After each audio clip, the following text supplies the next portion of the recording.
If you have ever tried to reason with a teenager during a massive emotional meltdown, you already know the result. Handing them a perfectly logical explanation is like pouring gasoline on a fire. As parents, our instinct is to explain the rules. We want to calmly lay out exactly why they can't do something, but the more logical sense you try to make, the louder the yelling gets, and the harder they push back. It looks like pure defiance. But to understand what is actually happening in the living room, we have to look past the behavior and step inside the biology of the developing adolescent human brain. At this age, processing a logical explanation during a crisis is a physical impossibility because of how the brain is temporarily wired. Looking at this cross-section of the human brain, right in the center, we find the amygdala. You can think of this specific structure as the brain's highly sensitive fire alarm. When puberty hits, hormones flood directly into this area. It makes the emotional alarm ring much louder and much more often than it ever will in a mature adult. Now, right behind the forehead is the prefrontal cortex. This is the building manager. It handles reasoning, planning, and self-control. But as you can see, this area is a massive construction zone.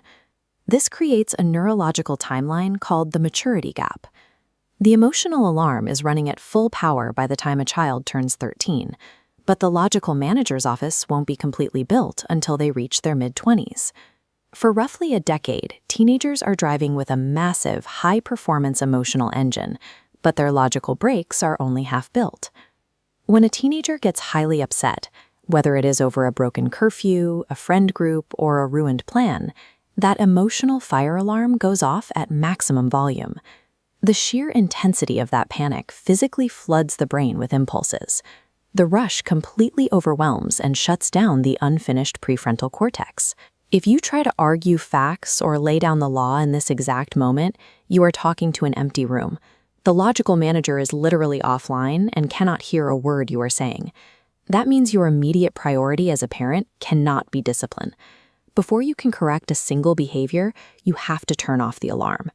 Giving a stern lecture during a biological panic response is like trying to teach a geometry lesson inside a burning building. You have to put the fire out first.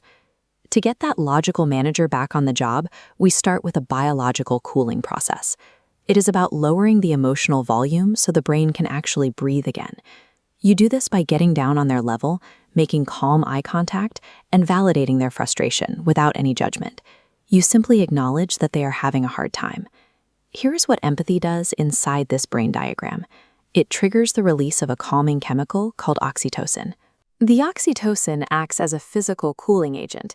It turns off the threat response, and the fire alarm shrinks to a quiet baseline state. With the emotional alarm silenced, the prefrontal cortex automatically reboots.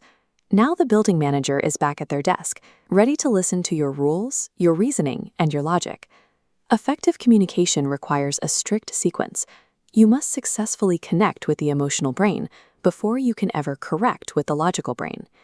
How you handle these meltdowns solves the immediate argument, but it also does something much bigger.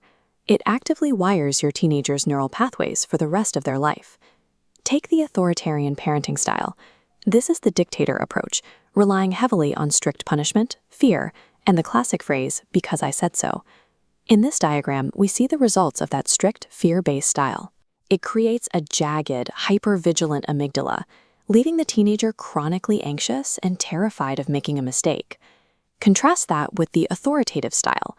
This is the gold standard of parenting, where you still maintain very firm rules and boundaries, but you deliver them with high warmth and empathy. That warmth mixed with structure builds thick, efficient neural pathways between the emotional center and the logical manager. It builds a strong, sturdy bridge. This balanced approach trains the brain to handle stress independently, rather than simply teaching it to fear the consequences of getting caught. Between the ages of 12 and 25, the brain enters a use it or lose it phase. It is cutting away unused connections and hardening the habits they use every day into a permanent, lifelong structure. So the next time you hear that emotional alarm ringing in your house, resist the urge to yell over it. Put the fire out with empathy first. Let me know what you think in the comments. Is modern parenting getting too soft, or are we finally aligning how we parent with human biology? And be sure to subscribe for more videos. Mastering this sequence is how you help them build a reliable, self-disciplined mind that will serve them for the rest of their lives.